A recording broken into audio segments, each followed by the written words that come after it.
Yo YouTube and welcome back to the channel. Today's video we're in a Crimson lobby. We're 3-0 down. The back is against the wall, but I'm going to show you guys what to do, how to clutch up, how to change your game plan when things aren't going your way. So this video we're going to show you guys what to do, how to simplify lobbies, and we're starting off in the 4th round 3-0 down. As I did mention, we've got the dead silence. Going to push upstairs here, and what I'm going to do is go through this door. Now because a sniper did just die here and I've got the dead silence, we want to try to make a play with that activator. We go through, we center onto one, we take him out. Going to go through this kind of back area, and in this moment all I'm trying to do honestly is try to find any kind of sound cues that can help me out. I'm going to push through. It is obviously you know, a good situation to be in considering I got the dead silence. We're in a 3 versus 2 now. Honestly, I'm just trying to find anybody here, trying to eliminate certain angles, and now that the dead silence is gone, I'm going to play a bit more credible, a bit more careful. Looking at the mini-map, I can see we've got a lot of map control on B. I spot an opponent there. Now what you want to do when you're playing solo queue, try to use as much kind of information as possible to help your teammates. So what I'm going to do is I'm going to actually start pinging my opponents. Because I'm not talking, I'm not communicating in game, I'm actually pinging to basically just tell them exactly where they're going to be. Now I noticed on the kill feed that somebody did get sniped from here, so I knew somebody was on the top building. My teammate got the trade, going to go up top here, and we actually spot the opponent. Again, use that pinging mechanic, go through, get some shots off, and we're able to bring the game back. The first 3 rounds, though, the reason I didn't show them is because the first round I actually wasn't playing, so I spawned in quite late. The round was basically over. The second one I got naded off the spawn, and the third one I got sniped. So 3 rounds in a row, I just felt like it wasn't much output there, and to be honest, quite unlucky in all 3 rounds, but I decided to change things up. So I was aware they had a sniper, obviously not to go to the same spot because of the grenade, and obviously the first round I just wasn't playing because I came late to the lobby, so can't really avoid that one. So I know now to avoid those kind of things when going forward. So something I want you guys to always take away from the gameplay is when, especially in Search and Destroy, always adapt your gameplay, always adapt your game plan accordingly to your opponents, and that's a great kill there. We get the first guy, absolutely frying him. That wasn't a gunfight I was favored to win, to be honest. It was quite a risky play even going up that, you know, the jump up there, but worked out really well. Nothing much to say about that, but it wasn't something I should have won. Now we go through here, and this is really frustrating. This is a problem in solo queue, okay?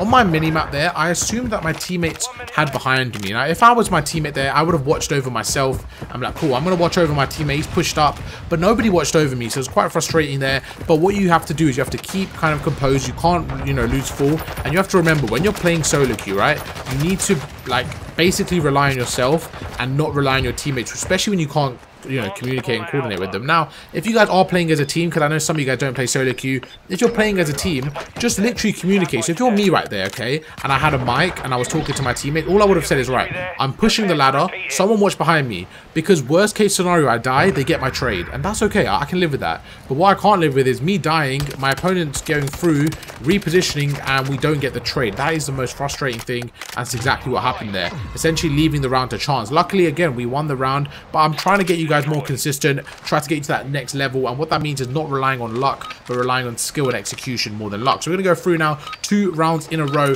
Now let's see how we approach his defense. So again, I know there's a sniper. I'm always going to play for that sniper, try to avoid him. Okay, so this round here was probably the best moment of the game, and I'm really going to show you guys how I did it and why I did it. So we're going through the flank. Now I'm being very patient, but one thing I noticed was I've got the dead silence activated, right? This game is heavily reliant on sound cues, and this window was open, so we're going to push through. I spot 2 of them, great kills, really easy to pick up. Now in the grand scheme of things, you might think, oh, I got so lucky no one was watching that, but I honestly expected no one to watch it because I had the dead silence activated. So that's why it's so important to play off the dead silence. We go through, and looking at the mini-map, I was like, right, where is the last enemy probably going to be? He's probably going to be in their spawn. Just because of the map positioning, just because of where my teammates were positioned, the most logical explanation was that the last guy was going to be in their back left, the other 2 were on top, so we were able to literally get 3 kills and an assist there. Really good round, all because of that 1 trophy system. So again, as I mentioned right here, I didn't know he was going to be there. I just predicted it. I expected him to be around there. What I would have done is I would have jumped around that corner. If he wasn't there, I would have held it for about 5 seconds and then started to go up the stairs and just started to go through the process of elimination just to find the enemy. Just because I found him on the first go doesn't mean I knew exactly where he was. And I think that's the big kind of misconception that a lot of people have. I feel like when people think, oh, this guy's cheating, is because on the first go he guesses where you're going to be. But sometimes you have to just think, where's the most logical area for them to be? And sometimes when you follow that course, you're going to be surprised with how many times you actually spot the opponent. We're going to go through, chuck a stun grenade, the nade actually does really well to, you know, hopefully make him weak. We're going to go through. We actually get a great kill. We take him out, and I'm going to jump away straight away and try to just close down this angle. The door's open, so we're going to shut the door here and just try to reposition. You know, we're in a 3 versus 2. My teammate's got the bomb here, so what I want to do is go upstairs here. This one's annoying, man. We go through. I actually thought I did a really good job there, but it didn't work out. I'm going to show you the kill cam. Look how it looks on his screen. I actually look like I'm moving really fast. We try to camera him. Great tracking from him, man. I feel like maybe if I did that another 2 times, I'll probably get the kill both times, to be honest. I was very confident there, but sometimes it just doesn't quite plan out, which is okay, man. 1 versus 2, 3-3. Now, if I won that gunfight, the round's probably ours 100%, so I kind of take responsibility there, but it's a 1 versus 1. My teammate gets a kill. He hears someone on the left. What can he do as he goes through? He's just trying to spot the other guy. I don't mind this play as long as you know where the opponent is, and it's 15 seconds left. He spots him on the bomb and is able to win that round. So I think that my teammate did what he had to do, but the opponents didn't really pressurize him, to be honest. I thought that they kind of let him have that round, so fair play. Tasty wins it. 1 versus 2, he does what he does, but if I was the opponents, I would like to put a bit more pressure. The first player that jumped on the bomb, I feel like he kind of lost his team the round, because if you're in a 2v1, you want to play for the kill a bit more, at least pressure him out, but yeah, they just didn't do so, which is okay. We'll take it, man. We'll take it. That's 4 rounds in a row, I believe. 4-3 up, man. How can we execute this? How can we finish this game off? So in the 8th round, what are we going to do? I actually can't remember what we do, so let's kind of watch through this. Okay, starting off very slow by not moving. Right, any second now. There you go. We finally get to moving now. Okay, how are we going to play this? So I see somebody at the back A. So I'm going to chuck a stun. Now, normally I want to chuck a nade to kind of blow up that truck here, but obviously he's got a trophy system. I'm going to push through. The door's shut here, so I'm using the doors as kind of a guidance. Now, what I'm going to do here is actually a great play. I'm going to wait, take my time. I can hear somebody on the right-hand side, and that was just about playing patient, right? I knew that Abizi guy, obviously it's not the pro Abizi, but I knew that Abizi was at the back truck, so I wasn't sure how he was going to push through, but one thing for certain was that if I played patient, I could catch him off guard, which is exactly what happened. I played it patient. That guy was running across when the bomb went down, and to be honest, I got lucky that he came through that route, but sometimes you have to create your own luck. You have to be in scenarios where they walk right into, which is exactly what happened. Now again, if that didn't go through, if I didn't get the kill there and I just kind of carried on, all I would have done is just played in their spawn, went very slowly, went up the stairs. I just would have went through a lot of processes to make sure I'm guaranteed a kill. It worked out really well there. I got the kill straight away. My teammates got the trades, and just like that, we were able to win another round. 5 in a row now. Let's see if we can close this one out, man. Hopefully, we can win this 6-3. I'm not sure if we're going to win this 6-3, but let's see what happens there. So we're on the offense now. Again, we want to probably get the bomb down at B, so let's see what happens. We're going to go through, going to slide across, try to miss that kind of sniper. There you go. We're going to dolphin dive across. Going to jump on, get into a bit of cover here. And what I'm trying to do, again, try something different. So the first few rounds I went through the right hand side. This time I'm out. Let me go through middle, see if I can spot anybody and see if we can make a play. So we're going to go through. No one's here. My teammate does die. 4 versus 3. I don't know the dead silence. So instead of pushing through the back, I'm actually going to push through the side here. Now my thought process here is, right, wait for the dead silence to activate and go up these stairs and try to make a play. Somebody's probably sitting top AC.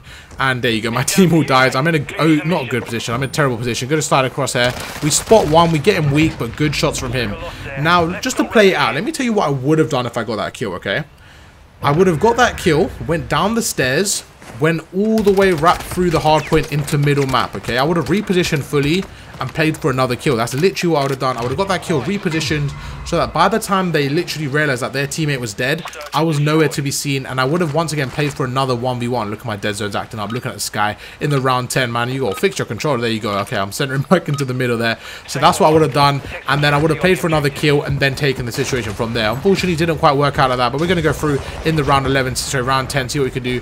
Going to slide across now. When this door's shut, it gives me the intel that no one's there, and this is, again, a different route here. So what I'm going to do is chuck a grenade on this top window. Now, I'm fairly confident no one's up there. The reason I chucked a nade, right, is because I didn't want to shoot my gun, but I wanted to jump up here to get there as quick as possible without basically opening the doors from the bottom. Going to go through, and I'm going to open the door, and I'm basically going to shoulder these areas, see if I can spot anyone. I can't see anyone. I'm going to shut this door and just basically play on the top here because I've got a great position, and I'm going to go kind of rogue here. I'm not going to lie. I'm going to go kind of rogue, jump out the window, just because I don't think they expect me to be here. So we're going to go through, and I'm just trying to find anybody. I've got the dead silence. I spot one going up the stairs, center onto him, go through the bottom, and it's actually a guy in the creddiest spot, man. I've never seen anyone play there in search and destroy, so fair play to him. He manages to take me out, and just like that, we're in a 3 versus 1 situation. So the main kind of priority, the main concept of this video was to adapt your game plan, and this is probably the best way to get more victories. I'm actually on like an 8 win streak solo queue right now, and I feel like the main thing I'm doing personally is in hard point, if we go 100 points down, I start to change my game plan. In search and destroys, as you saw, we were 3 rounds down, start to change my game plan. In control, if we go a round or 2 down, start to change my game plan. The biggest thing there, the most consistent thing there is obviously changing your game plan as the game progresses. If you guys feel like what you're doing isn't working, mix things up, try something new, try a different strategy, try a different weapon, change your pacing up, do all those things, because sometimes people leave it way too late. And I'm not even lying, majority of the games I play, I feel like the opponents do the exact same thing, and it's so easy to predict, and it just makes it so easy for me to get the win. So thank you guys for watching. We end up winning that one. Hope you guys enjoyed, and I'll catch you in tomorrow's video. Peace.